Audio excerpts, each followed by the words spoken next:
रूस के 2 supersonic Sukhoi 35 fighter jet take off करते हैं। एक बड़े अटैक मिशन की तैयारी है। दोनों फाइटर जेट पर मिसाइल लोड है और अब टारगेट की तलाश हो रही है। पुतिन ने यूक्रेन से आगे अपनी ताकत दिखानी शुरू कर दी है। आसमान के बाद समंदर देखिए। ये रूस के एडमिरल गोर्शकोव क्लास का फ्रिगेट एडमिरल गोलोवको है। इसमें लगे एयर डिफेंस सिस्टम को चेक किया जा रहा है। ये फ्रिगेट कलिब्र और जिरकॉन जैसी मिसाइलों से लैस है। हर हथियार को आजमाया जा रहा है। बताया गया है कि बड़े टारगेट पर हमले की तैयारी है।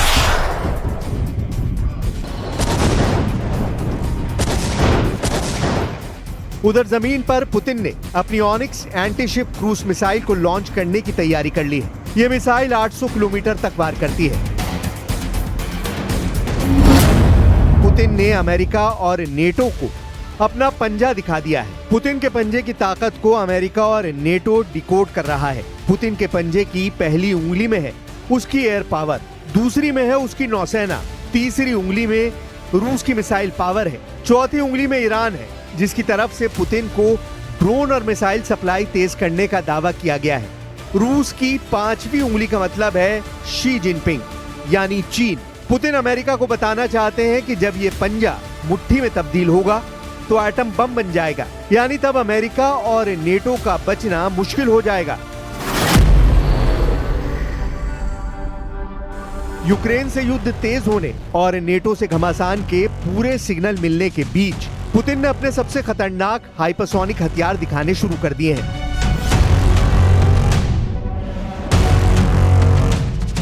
पहली है जिरकॉन मिसाइल। बैरेंट्स सागर में इस मिसाइल को दागकर पुतिन ने बता दिया है कि नेटो के अगले कदम के लिए वो खुद जिम्मेदार होगा, क्योंकि फिर पुतिन की ये मिसाइल युद्ध का फैसला करेगी। दूसरी है किंजल मिसाइल। मिग-31 फाइटर जेट पर इस मिसाइल को दिखाकर पुतिन बता रहे हैं कि समंदर के साथ आसमान से भी हाइपरसोनिक रफ्तार से मौत बरसेगी। ये दोनों मिसाइल पुतिन की सबसे तेज और सबसे घातक हथियारों में शामिल है। इस बात का ऐलान पुतिन 2024 में ही कर चुके हैं। 2024 में ही पुतिन बता चुके हैं कि उनके हाइपरसोनिक हथियार दुश्मन के खिलाफ निर्णायक साबित होंगे। Также в бою уже применялся и ударный гиперзвуковой комплекс морского базирования «Циркон», о котором в послании 2018 года даже и речи не шло. Но и эта система уже в строю. На боевом дежурстве стоят гиперзвуковые блоки межконтинентальной дальности «Авангард» и лазерные комплексы «Пересвет». Завершаются испытания крылатой ракеты неограниченной дальности «Буревестник». सवाल है कि पुतिन ने यूक्रेन युद्ध के बीच हाइपरसोनिक हथियारों के साथ अपना समुद्री बेड़ा दिखाना क्यों जरूरी समझा?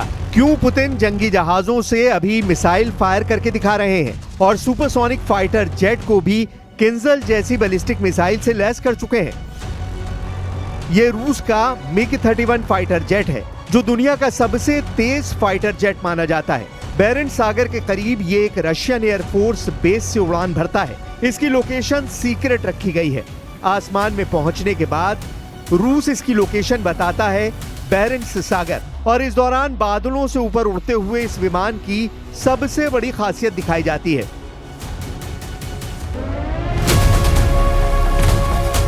किंजल मिसाइल अब मिग-31 का सबसे खतरनाक हथियार बन चुकी है।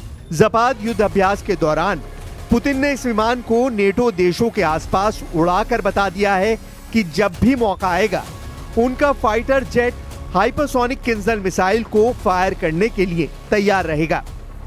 अब देखिए बाल्टिक देशों के बीच रूस के एक हिस्से कालिनग्राद में क्या हो रहा है।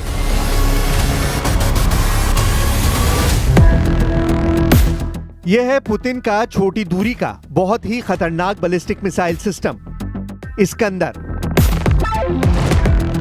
इसे इस जगह छुपाकर रखा गया था। अब जपाद युद्ध अभ्यास के दौरान इसकी तैयारी आजमाई जा रही है। लॉन्चिंग ऑर्डर मिलने के बाद इस मिसाइल लॉन्चर को फौरन तैयार किया जाता है। इसके अंदर की रेंज 500 किलोमीटर है, लेकिन कालिनग्राद में तैनात किए जाने के बाद ये नेटो के 4 देशों को अपना शिकार बना सकती है। यूक्रेन के साथ साथ 4 और देशों पर अब इस्कंदर मिसाइल का खतरा मंडराने लगा है। इसमें लातविया है, लिथुआनिया है, एस्टोनिया है और सबसे बड़ा डर पोलैंड को भी है। कालिनिंग्राद में इन सभी देशों तक इस्कंदर जैसी छोटी दूरी की मिसाइल से हमला किया जा सकता है। ट्रंप की बेरुखी देखकर अब यूरोप के 3 देशों ने नेटो का नेतृत्व करने का फैसला कर लिया है। यही देश पुतिन की नजरों में सबसे ज्यादा खटक भी रहे हैं, क्योंकि इन्होंने यूक्रेन को सुरक्षा गारंटी देने का वादा किया है। इसमें ब्रिटेन है, इसमें फ्रांस है और इसमें जर्मनी है। ये तीनों देश कह रहे हैं कि हमें किसी भी इमरजेंसी के लिए तैयार रहना होगा। इनमें भी केयर स्टारमर और इमैनुअल मैक्रोन सबसे ज्यादा सक्रिय हैं, जबकि जर्मनी ने कहा है कि वो यूक्रेन में सेना नहीं भेजेगा। इटली की प्रधानमंत्री जॉर्जिया मेलोनी ने भी साफ कहा है कि वो यूक्रेन में फौज नहीं भेजेंगी। हालांकि वो यूक्रेन के बाहर जेलेंस्की की फौज को ट्रेनिंग देने के लिए तैयार है।